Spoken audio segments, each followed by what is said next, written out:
Bonjour à tous, merci d'être avec nous. Vous êtes en direct du studio H de RTI2, la chaîne de l'autre regard sur la cité. On commence ce temps d'antenne avec le clash musical qui est d'actualité ici en Côte d'Ivoire. Tous ceux qui nous suivent depuis les autres pays africains sont d'accord que les vacances se portent très très bien sur la RTI. Alors pour en parler, nous avons Yves Emma. Yves, bonjour. Bonjour Mohamed. Voilà, c'est toujours chaud avec vous, le clash. On remarque dans les couloirs de la RTI, à l'entrée de la télé, tout le monde en rouge et noir. Des défis, des pics. Je veux dire que les ambiances, les vacances sont beaucoup animées de votre côté. Beaucoup mouvementées. Déjà, bonjour à tous les téléspectateurs de RTI2 qui nous suivent en ce moment. Et merci de l'aubaine que tu nous offres afin de nous exprimer sur cette émission de vacances qui mobilise réellement cette jeunesse ivoirienne qui en avait vraiment besoin, et on est très heureux de pouvoir leur offrir ce spectacle. Clash musical, c'est tout simplement la confrontation des différents genres musicaux existants en Côte d'Ivoire. Pour cette année, 8 genres sont en compétition et on a débuté depuis maintenant 2 manches, on va dire. Nous en sommes à la 3e manche. Hier, lundi, du côté de la place Figayo, avait lieu la manche opposant les humoristes, comédiens, chanteurs à la musique chrétienne. La mobilisation était totale. La jeunesse ivoirienne s'est mobilisée, était présente et est venue célébrer tout simplement la musique ivoirienne.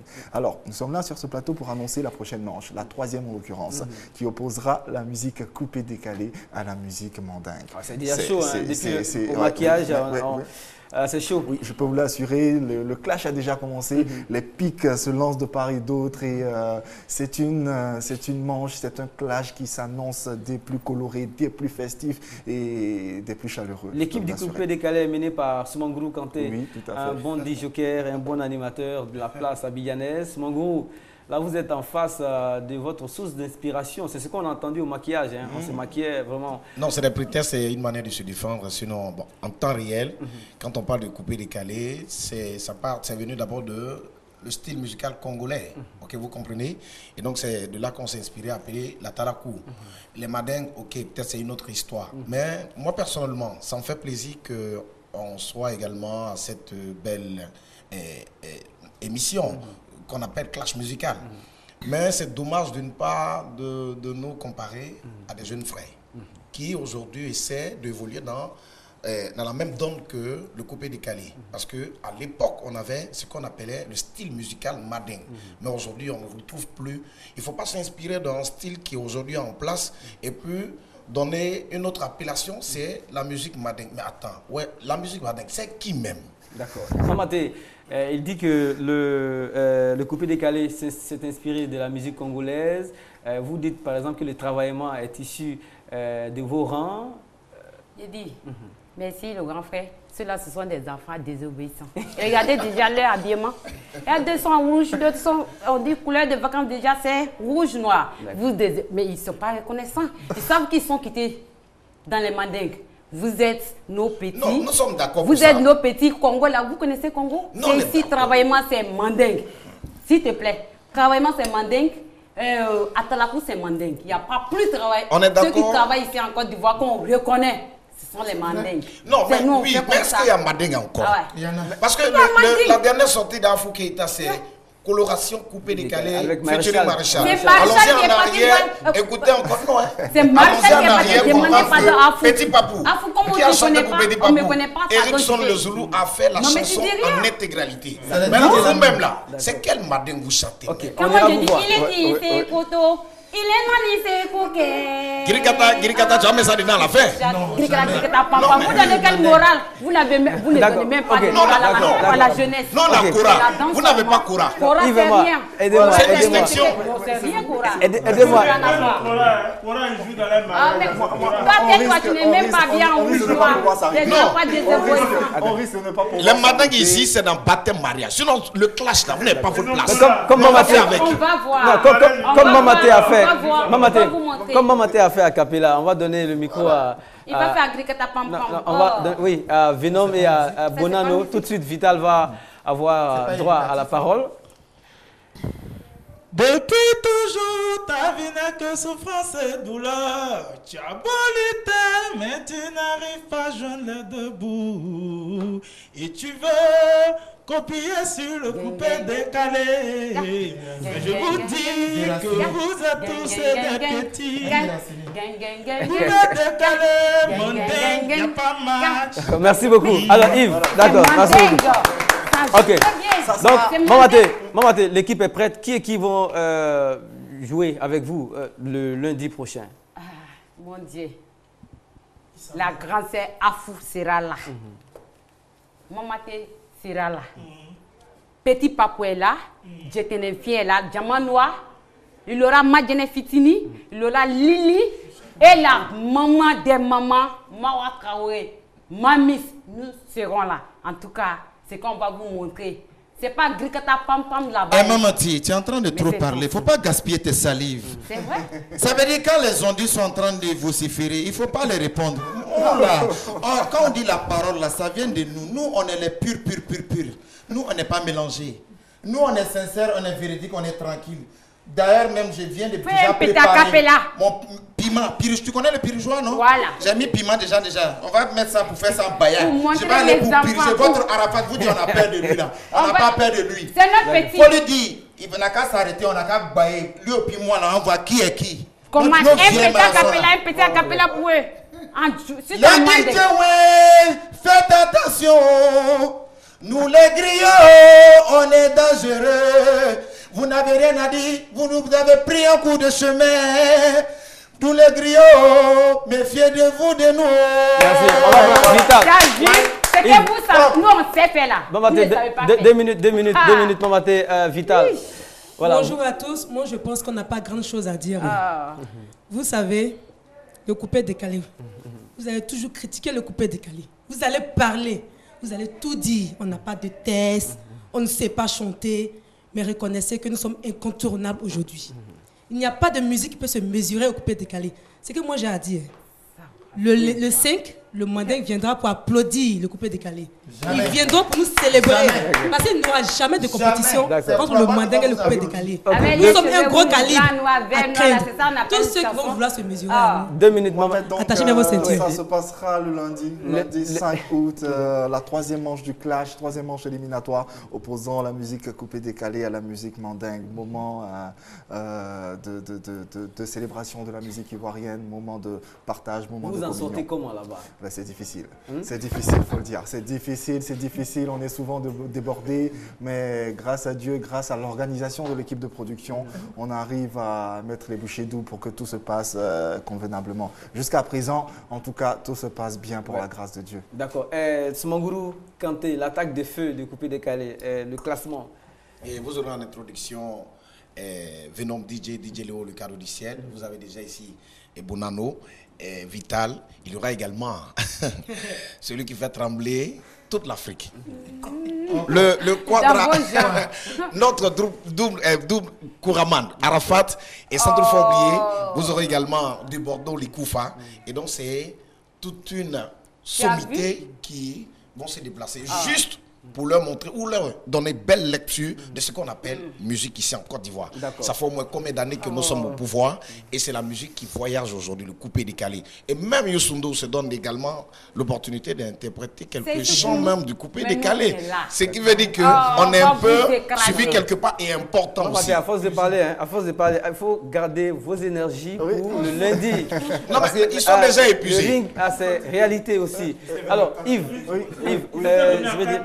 Nous sommes venus à 2, vous êtes venus à 4. Oh non, c'est pas ça. Mohamed, fallait dire à leur réunion, ça a commencé à prendre des décisions. Non, on ne fait plus. À cause d'Arafat. Vous avez peur?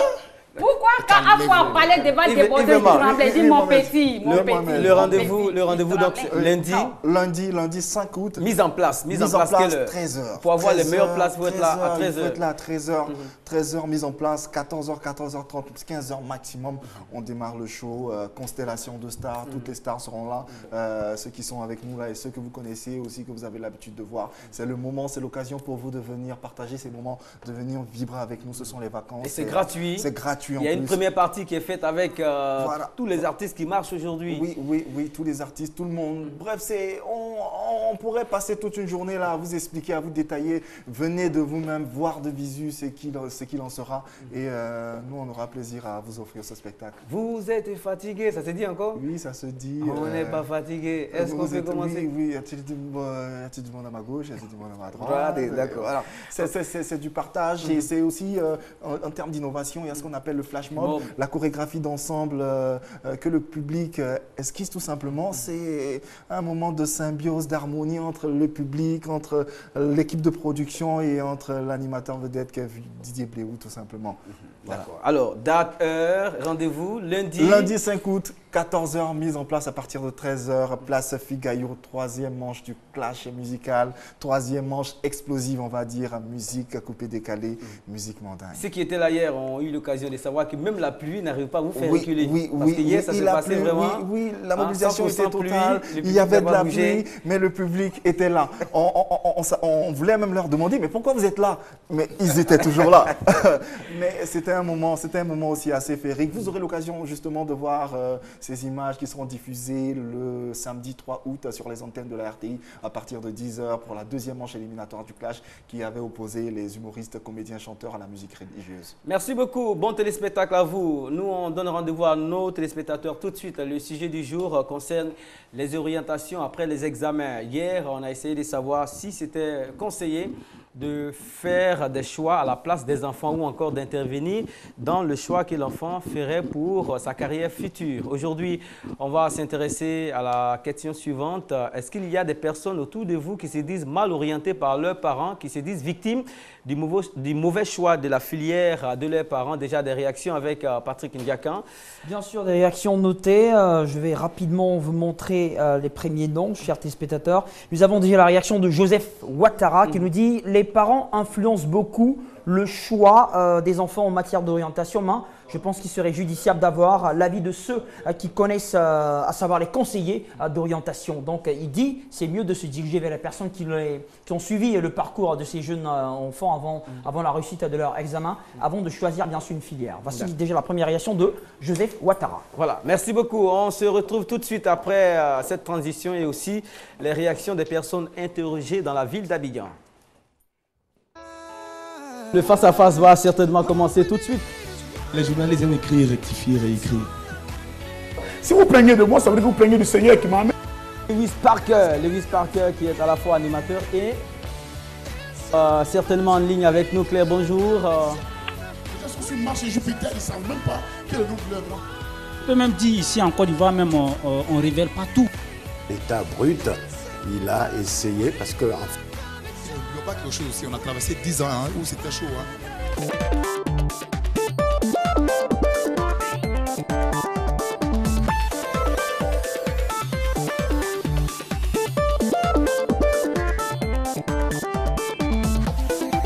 Je connais quelqu'un, une amie qui a été victime de ça. Ça l'a obligée à faire la comptabilité plutôt que de faire la médecine, alors qu'elle tenait à faire la médecine. Bon, je crois que cela a joué véritablement sur ses résultats en classe parce qu'elle avait de faibles moyennes. Je crois que les parents doivent laisser les enfants faire le choix de la filière qu'ils veulent faire. Parce que quand on fait nous-mêmes le choix, ça nous permet d'être plus performants et de pouvoir mieux travailler. Comme on le dit, quand on veut, on peut. Franchement, dis-moi, je ne connais pas. J'avais un neveu qui était dans un lycée. Et donc son père qui, étant retraité, voulait aussi, je veux dire, à sa retraite, avoir un médecin dans la famille pour des besoins de soins à la longue. Donc il a voulu que l'enfant suive une matière scientifique, qu'il soit médecin. Et donc ça a créé un peu de discorde dans la famille, les jeunes qui ne supportaient plus ce genre de choses. J'ai vu délaisser un peu les études. Je suis une restauratrice. Il y a les élèves qui venaient manger chez moi. Car à la maison, leurs parents les obligeaient à choisir une filière. Pourtant, ils ont déjà choisi pour eux. L'intervention des parents dans le choix des filières des enfants est une situation qui est vécue par les uns les autres. Et ce que je pourrais dire, c'est que les parents doit, en concertation avec les enfants, choisir ensemble, n'est-ce pas, les filières appropriées pour les études à venir. Voilà, 22 42 54, vous pourrez nous interrompre à chaque instant et réagir à ce sujet-là. Mais avant cela, on a en ligne la première réaction. Monsieur Kofi, bonjour. Bonjour, monsieur. Voilà, vous êtes heureux parce que vous avez opté pour la filière qui vous intéressait vraiment. Et aujourd'hui, ça a porté ses fruits. Vous n'êtes pas forcément dans le cas des personnes mal orientées ou mal guidées. Disons, je pourrais dire oui et non à la fois parce que la première expérience que je voudrais donner, c'est par rapport au cursus même de l'enfant dès le départ. C'est-à-dire qu'il y a des gens qui ont fait des études, des pédagogues, des psychologues, qui ont déterminé les moments de maturité pour les enfants pour aller à l'école.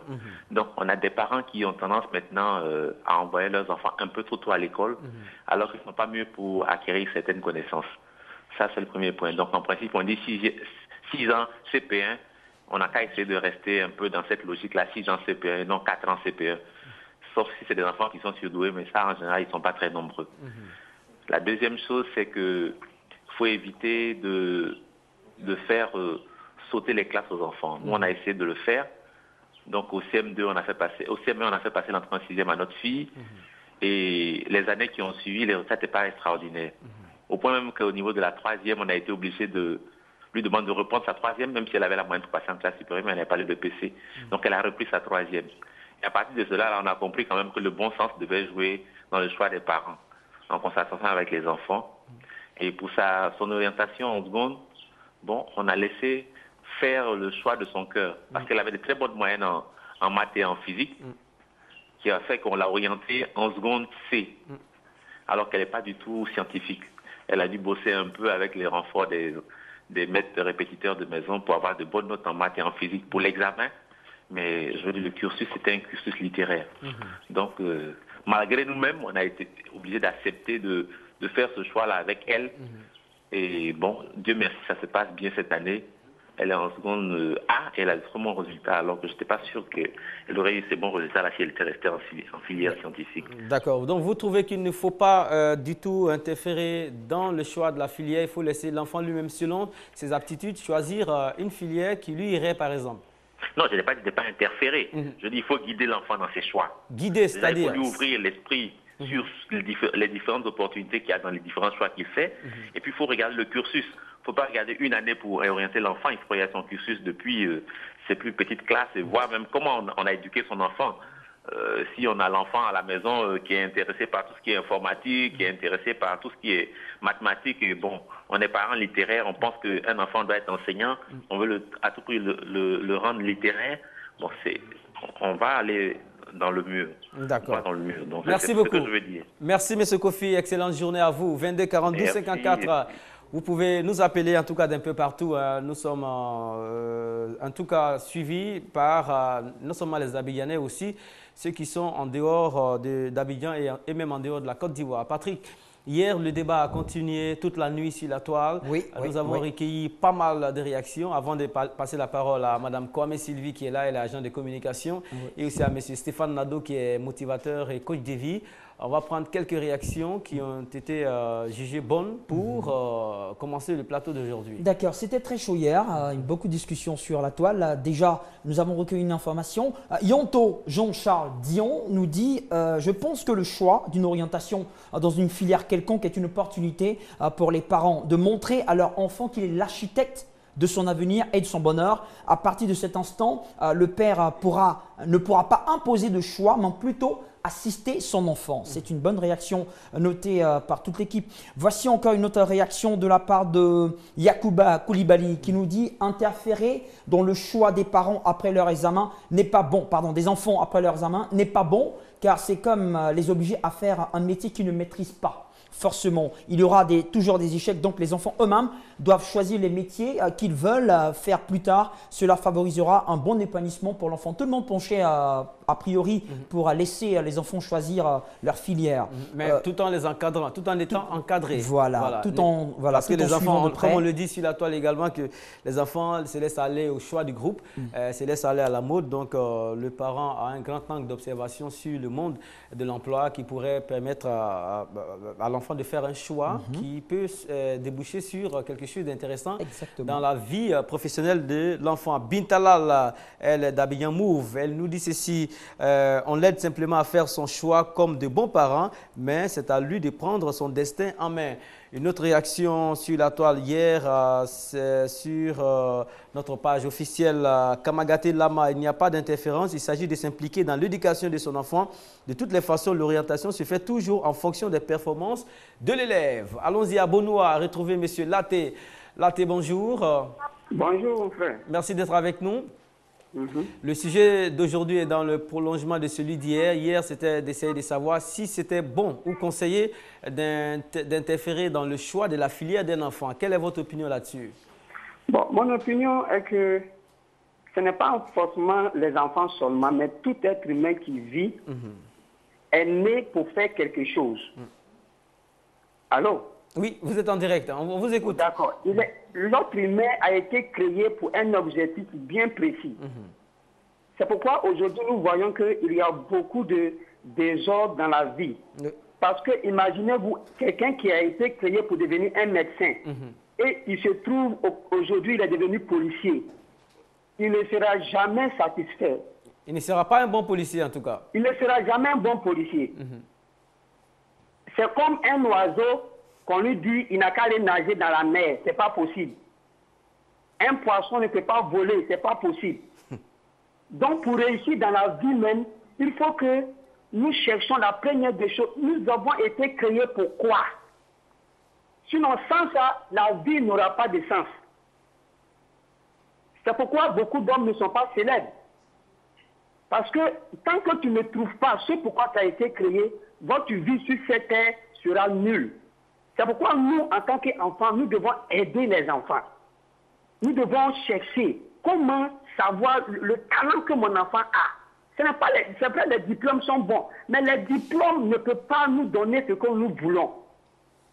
Il faut que c'est notre talent, le talent que la personne, ce que tu sais faire, est mieux qu'un diplôme.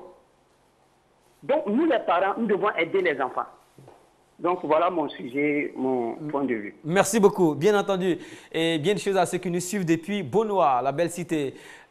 Stéphane Nadeau, vous êtes avec nous aujourd'hui comme hier, vous étiez avec nous. Une réaction qui semble trouver votre approbation. Oui, ce que je veux dire déjà à l'entame, c'est que le débat d'hier étant enfiévré, il m'était difficile de rester au bureau aujourd'hui. Il fallait que je sois là encore pour apporter quelques éléments pour aider tous ceux qui nous suivent et qui nous entendent. Justement, l'intervenant tout à l'heure a mis l'emphase sur un point très important, c'est-à-dire le talent. Et comme je l'ai fait remarquer hier, il y a un certain nombre d'éléments qu'il faut prendre en compte. Même pas juste le talent uniquement, parce qu'il y a beaucoup de cimetières qui regorgent de personnes talentueuses, mais qui n'ont pas pu se réaliser, réussir dans la vie. Donc en principe, quand on parle de choix, on parle d'orientation, il va falloir croiser plusieurs données. On va croiser par exemple ce qu'on appelle les données venant de l'institution scolaire, c'est-à-dire que les notes de l'enfant, la performance à l'école, c'est des indices, d'éléments sur ce que l'enfant pourrait faire dans la vie. Et puis on va croiser cela à la personnalité de l'enfant, parce que le succès dépend de qui tu es. Donc on va savoir si l'enfant est extraverti, parce que s'il est introverti, il ne pourra pas faire un boulot d'extraversion. Donc, il va falloir avoir des informations sur la personnalité de l'enfant. Et c'est là que nous intervenons parce que ce n'est pas juste pour tirer à boulet rouge sur les conseillers d'orientation. Ils ont souvent des informations qui concernent juste le bilan de compétences, pas le bilan de la personnalité de l'enfant. Et donc, à ce titre-là, lorsqu'on oriente l'enfant, on ne tient pas compte de qui il est.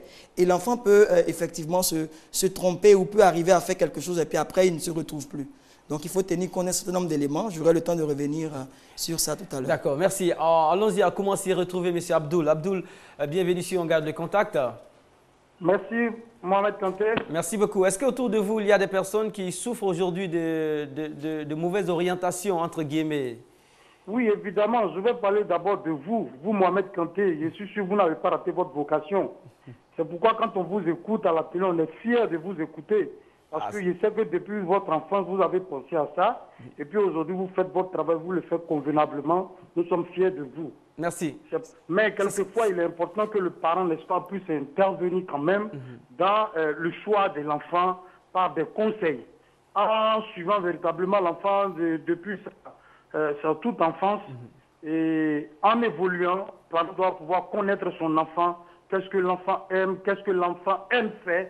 Et puis, lorsqu'il va s'agir des choix, il va pouvoir, n'est-ce pas, l'aider dans son nom, mais pas lui imposer ce que l'enfant doit faire. Abdoul, parce que, si la question se pose, c'est parce qu'on a des parents préoccupés aujourd'hui.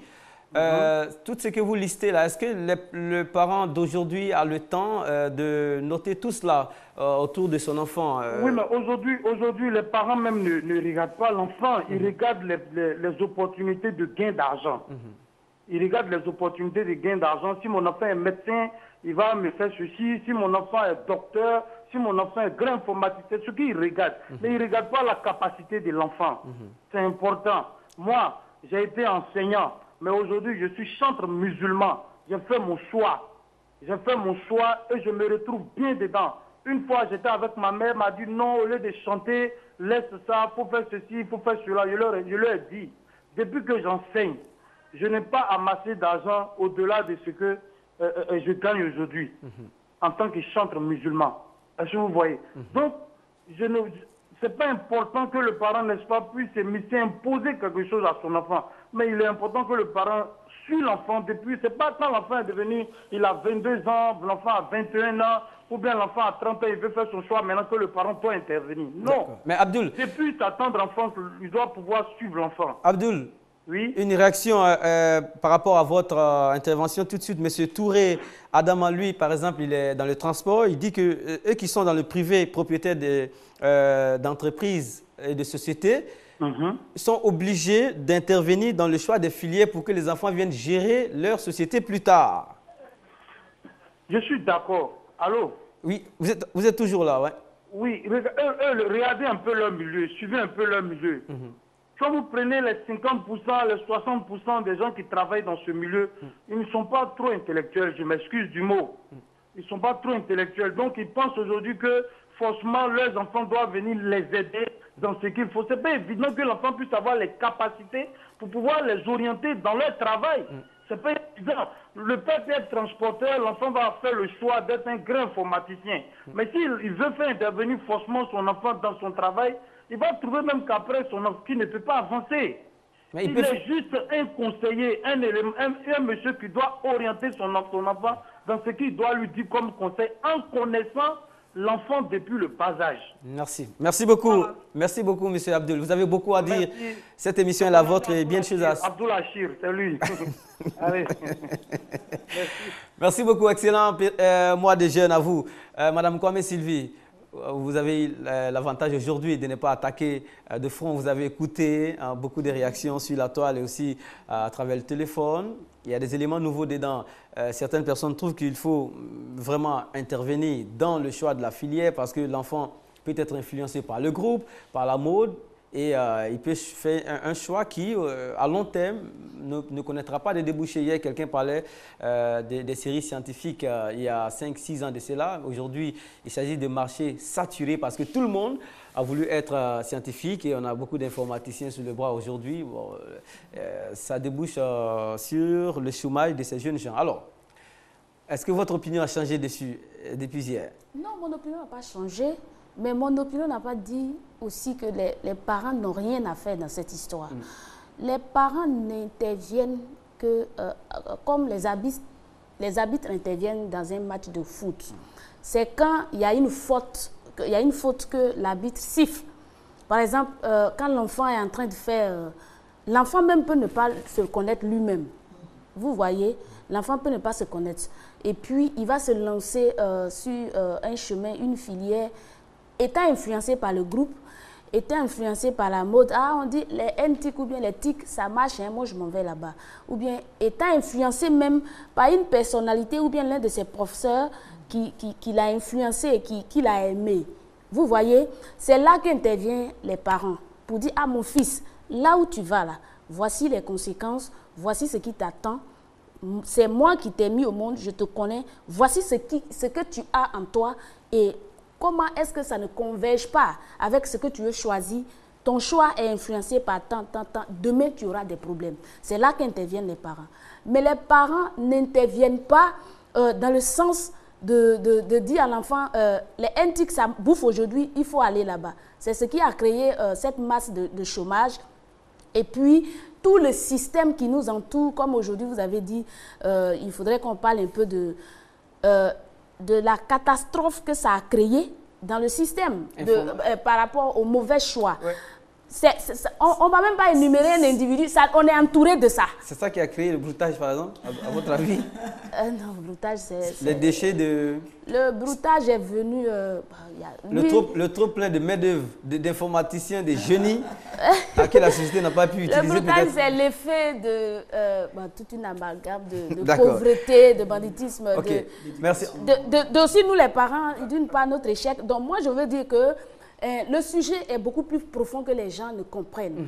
On parle de vivre pour exister et non pour subsister. Et les gens, très souvent, ils orientent les enfants pour une question de subsistance. L'homme n'est pas né pour subsister, l'homme est né pour exister. Si tu vis sans exister, c'est triste. Bon. Vous voyez, Bob Marley, il a vécu, il est mort, mais il existe. Oufoué Boigny, il a vécu, il est mort, mais il existe. Bill Gates, quand il va exister. Mahatma Gandhi. Il existe encore. Newton, il existe. Quand tu prends la calculatrice, tu penses à Blaise Pascal. Il existe encore. Quoi qu'ils sont morts il y a longtemps. Albert Einstein, il existe. On est venu sur la terre là pour exister. Maintenant, lorsque vous orientez l'enfant, tout en pensant juste pour un salaire, pour payer sa maison, et puis bon, comme il a 9 petits frères, il n'a qu'à vite faire pour t'aider. Non, ce n'est pas l'enfant qui t'a dit de faire. D'accord. Tout de suite, Stéphane, vous allez répondre à une question. Est-ce que ce n'est pas une trop grande liberté, beaucoup de liberté aux mains d'un enfant? Est-ce que ça, ce n'est pas dangereux aussi? En attendant, M. Ouma Bilo Kanté est en ligne. Non, il n'est pas en ligne, nous avons Josiane. D'accord. Madame Josiane, bonjour. Bonjour, M. Mohamed Kanté. Merci d'être avec nous, Josiane. Le plaisir est partagé. Voilà, on vous écoute concernant le choix par rapport aux filières, les rapports enfants et mère. Bon, voilà, par rapport à ces choix-là, à ces carrefours-là, qui doit faire quoi? Ok, moi je ne vais pas aller par mille cheveux. Je vais prendre l'exemple sur moi-même. Je ne vais pas prendre l'exemple dans les études, mais dans la vie professionnelle de tout un chacun. Vous savez, l'enfant peut décider, ou j'ai décidé de faire par exemple la coiffure. Moi, ma maman, elle a dit non, que la coiffure n'est pas bonne, que de faire la couture. Et je me suis mise dedans parce que moi, elle sait bien sûr ce qui est bon pour moi ou ce qui n'est pas bon pour moi. 2 ans, 3 ans, 4 ans passés, je ne me retrouve pas dans ce que m'a demandé de faire. Je vois que pour faire plaisir à maman, j'ai fait un choix qui ne me convient pas.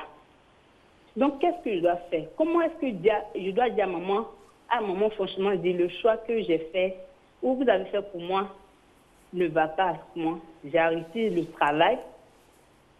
Il va dire, Dieu a fait que je suis tombée malade. 2 mois comme ça, après j'ai arrêté le travail. Je ne vais plus. Lorsque maman ou papa me demande, je dis non, je n'ai pas envie d'aller au travail. Et c'est resté ainsi. Ainsi de suite jusqu'après. Qu'est-ce qui se passe au juste? Dis-moi ce qui se passe. Parce que ça fait un moment que tu ne vas pas au travail. Dis-nous ce qui se passe et on va voir si on peut t'aider. Je dis, je ne veux plus faire ce que vous m'avez demandé de faire, mais je veux faire le commerce. Pourquoi commerce? Il dit, c'est dans ça que je me sens le plus mieux. Maman a dit non, que dans la couture, il y a l'argent, il y a ceci, il y a cela. C'est vrai, il y a l'argent dans la couture, mais si je ne me sens pas bien dedans, je ne peux pas le faire. Je ne me sens pas épanouie dans mon travail. Un travail pour s'invertir dans le travail, il faut que ça vienne de toi-même. Il faut aussi que tu t'impliques maximum pour obtenir de bons résultats. N'est-ce pas? Oui. Voilà. Merci beaucoup. Merci. On a saisi. C'était un peu long, mais on a compris jusqu'où ça pouvait aller. Elle dit, hein, Dieu a fait que je suis tombé malade. La maladie devient salvatrice. Hein? C'est ce qui fait dire qu'à quelque chose, malheur est bon. Donc, il peut y avoir des circonstances qui nous propulsent vers notre chemin de destinée. La vie a toujours été ainsi faite. Et pour renchérir par rapport à ce que tu posais comme question tout à l'heure. Est-ce que ça ne fait pas trop de liberté entre les mains d'un homme, d'un jeune garçon, parce qu'au nom d'une certaine liberté, il faut le laisser choisir. Bon, Ce qu'il faut savoir, c'est que déjà dès l'âge de 8 à 12 ans, l'enfant commence à développer ce qu'on appelle le sens des responsabilités. Donc déjà sur le plan psychologique, c'est clair que l'enfant peut avoir la possibilité de choisir. En troisième, là, on n'en parle plus, il a déjà dépassé l'âge de 12 ans, 13 ans, 14 ans. Seulement, ce que nous disons sur ce plateau, c'est que quand bien même l'enfant a cette possibilité de choisir, il y a dans les écrits sacrés, on dit « quand j'étais un enfant, je pensais comme un enfant ». Ça veut dire que la façon de voir de l'enfant peut ne pas avoir la possibilité de balayer toutes les zones qui lui permettraient de faire un bon choix. C'est en cela que le père peut intervenir. Maintenant, nous nous disons aussi que le père, quand bien même il peut être une aide, il n'a pas forcément tous les outils pour mieux orienter l'enfant.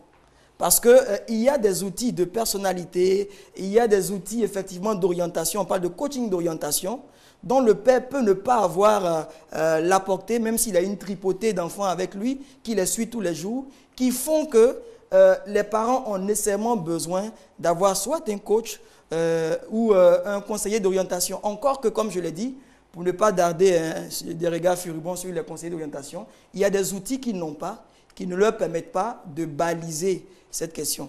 Elle l'a dit tout à l'heure, le sujet est assez vaste. Il faut croiser beaucoup d'informations. Le talent, c'est important, parce que c'est le talent qui va te permettre d'exceller. On dit aucun poisson, un poisson évolue mieux dans son environnement, dans son biotope. Voilà, il ne va pas à l'école de natation. Donc, je fais naturellement ce que j'ai comme talent, comme don. Il y a aussi la passion. Maintenant, la passion, je peux avoir une passion sans avoir forcément un talent. Parce qu'il y a des passionnés de foot qui ne sont pas forcément de bons joueurs de foot. Il faut croiser ces informations. Il faut croiser les informations qui viennent des institutions scolaires pour voir comment l'enfant travaille à l'école, qu'est-ce que les parents disent. Il faut aussi prendre des informations dans l'environnement familial. Parce que quand on parle de talent, c'est la conjonction ou la gestion de la génétique plus de l'environnement. Si papa a l'habitude de chanter, il se peut que l'enfant puisse hériter d'un don ou d'un talent de chant ou de chanson. Donc on doit croiser toutes ces informations. On va prendre pour terminer aussi des informations concernant l'environnement social. Parce que si j'ai envie d'être scaphandrier, qu'en Côte d'Ivoire on n'a pas de scaphandrier, ça va de soi que même si j'aime ce métier et que j'ai le talent pour le faire, je ne pourrai pas m'en sortir. Oui, il faut donc qu'on puisse me donner la possibilité de m'insérer dans le tissu social. Donc c'est plusieurs choses à la fois. On y va à Bangourou. Madame Kwaku est avec nous. Madame Kwaku, bienvenue sur On Garde le Contact. D'accord, bonjour monsieur. Existe-t-il des choix regrettables dans le choix des filières après la réussite aux examens?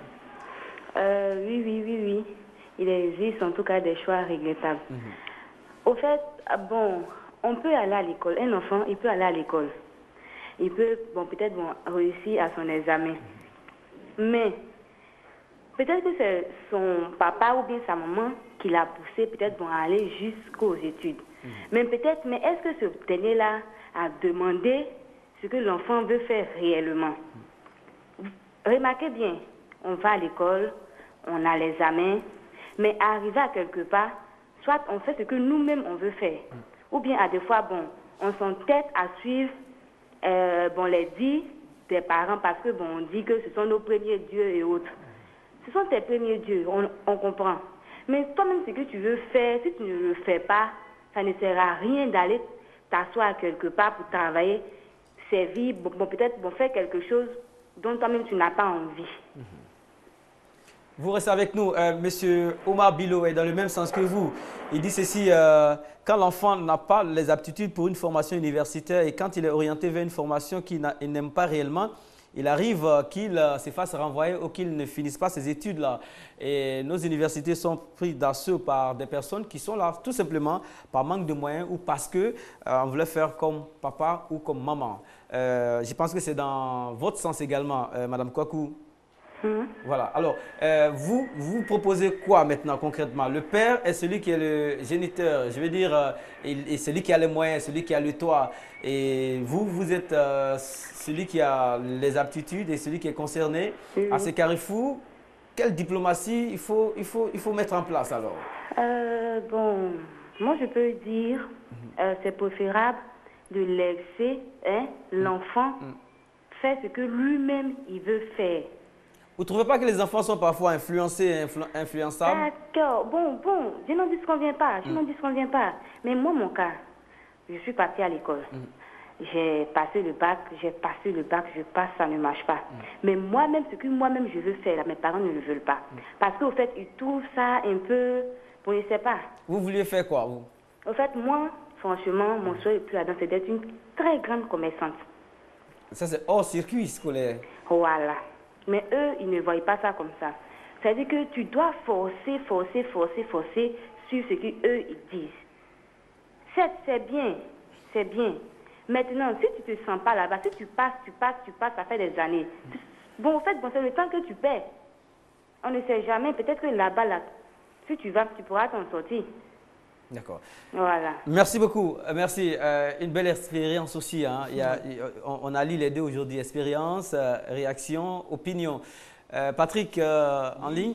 Nous avons la réaction de Ozil45 qui nous dit il y a un de mes camarades, il raconte une histoire un peu comme notre chère téléspectatrice qui vient d'appeler. Il nous dit il y a un de mes camarades de classe qui était bon en littérature. Et comme son père était ingénieur en informatique, il lui a imposé la série scientifique.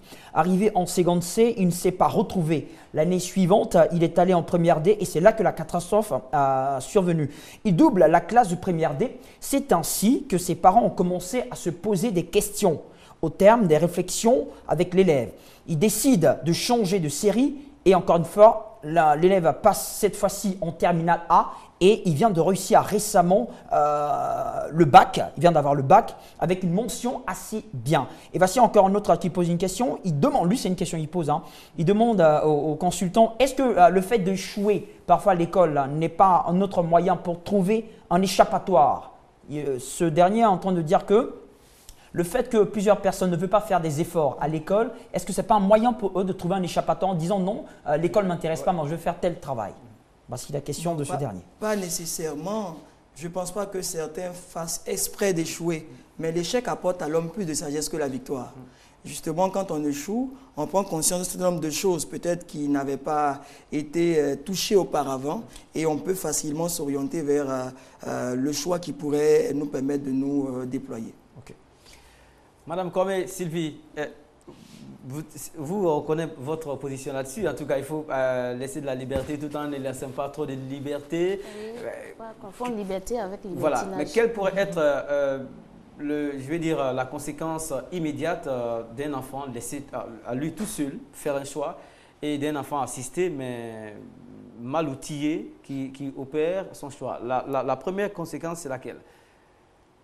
Oh, Parce qu'au début, ça marche. Parce que si c'est un enfant, au début, il se soumet. Ça dit qu'on laisse l'enfant, il fait le choix et il le fait mal. C'est ce que vous dites.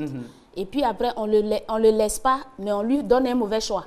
Mais les deux ont les mêmes conséquences. On produit des individus médiocres. C'est tout. Qui ne réussissent pas, qui ne peuvent pas réussir, qui nous entourent, qui travaillent mal, qui sont fâchés au standard, qui ne peuvent pas piquer quelqu'un qui ne peut pas trouver veine. Quelqu'un qui allait à l'école de ça, il fait médecin, il ne peut pas trouver veine. Ce n'est pas normal. Ça vient de tout ça là. Ça dit qu'il est dans un métier où il est allé poursuivi pour avoir à manger. Ce n'est pas son domaine de prédilection. Donc, il ne s'est pas investi. Il n'a pas fait de recherche. Il ne s'est pas perfectionné. Il est resté au statu quo. Tu vas 10 ans plus tard, tu viens, il est même chose. Il n'a rien appris, il n'a rien ajouté parce que ça ne lui plaît pas. Il est là juste pour une question du ventre. Donc, ça nous entoure. L'exemple nous entoure. C'est la médiocrité. C'est la médiocrité que ça crée. Quand quelqu'un est dans le domaine de sa prédilection, même s'il ne reçoit pas de l'argent, mais je vous dis que je vous garantis que le domaine pour lequel vous êtes né ne vous laissera jamais affamé. Ce n'est pas possible. Peut-être que ce qui fait peur aux gens, c'est souvent le temps que ça prend. Le temps que ça prend, la persévérance que ça vous impose. Les gens ont peur de ça, ils prennent les raccourcis Et les personnes concernées elles-mêmes prennent les raccourcis. Les parents aussi voudraient des raccourcis. Tout ça là, bon, il y a la pauvreté aussi qui est là. Parce qu'un parent qui a 10 enfants, qui n'a pas des ressources requises pour s'en occuper, il va imposer à l'aîné d'aller vite réussir. Bon, tu as eu ton bac, il faut laisser un plastique là, va passer concours de CAFOP, tu vas devenir instituteur pour aider tes frères. Tout ça là, ça intervient. Et ça fait un instituteur mécontent, médiocre. Bon, ce n'est pas de sa faute. On ne va pas les en vouloir, mais c'est ce que ça crée là, c'est dans ça on est. D'accord, voilà. Bien noté. Sur la toile, Likalor, Evelyne Nabo, parfois nos parents n'acceptent pas nos choix sans même penser à nos rêves. Nos objectifs, l'essentiel pour être heureux d'un point de vue professionnel, c'est d'exercer le métier de nos rêves et non celui qu'on exerce par contrainte. Une autre réaction au téléphone cette fois, Mademoiselle Espérance, elle nous appelle de la Riviera. Mademoiselle, bonjour. Bonjour, monsieur Mohamed. Bonjour, nous sommes très heureux de vous recevoir sur ce magazine. En fait, je suis l'émission. Voilà, le temps qu'on rétablisse cette connexion, autre réaction en ligne, Olivier Mikou Bakan. C'est une très longue réaction. Quand l'enfant n'a pas les aptitudes pour une formation universitaire et quand il est orienté vers une formation qu'il n'aime pas réellement, il arrive qu'il est parfois renvoyé ou prend du temps pour finir. Il n'a pas que des victimes de la part des parents. Dans nos universités publiques, faute de place dans les facultés dont on désire aller. Il se trouve que certaines personnes sont obligées de faire des formations universitaires qu'ils ne souhaitaient pas, faute de moyens. Mohamed Fadikam intervient. Certains parents encadrent leurs enfants car ils ont des ouvertures quand ceux-ci finiront leur formation pour les positionner. Mais je pense qu'un étudiant doit faire la matière qu'il adore. Alors, vous avez parlé tout à l'heure de coaching pour outiller les parents dans le choix des filières futures des enfants. Alors, un coach interviendrait ici avec brio. Oui, effectivement, c'est ce qu'on appelle en fait le coaching d'orientation. Et comme je l'ai dit, la mission du coach, ce sera de croiser toutes ces informations-là. Il va croiser tout ce qu'il peut avoir comme information sur les compétences de l'enfant, son succès scolaire. Il va utiliser les informations sur les valeurs, parce qu'on ne peut pas faire de choix sans connaître ses propres valeurs.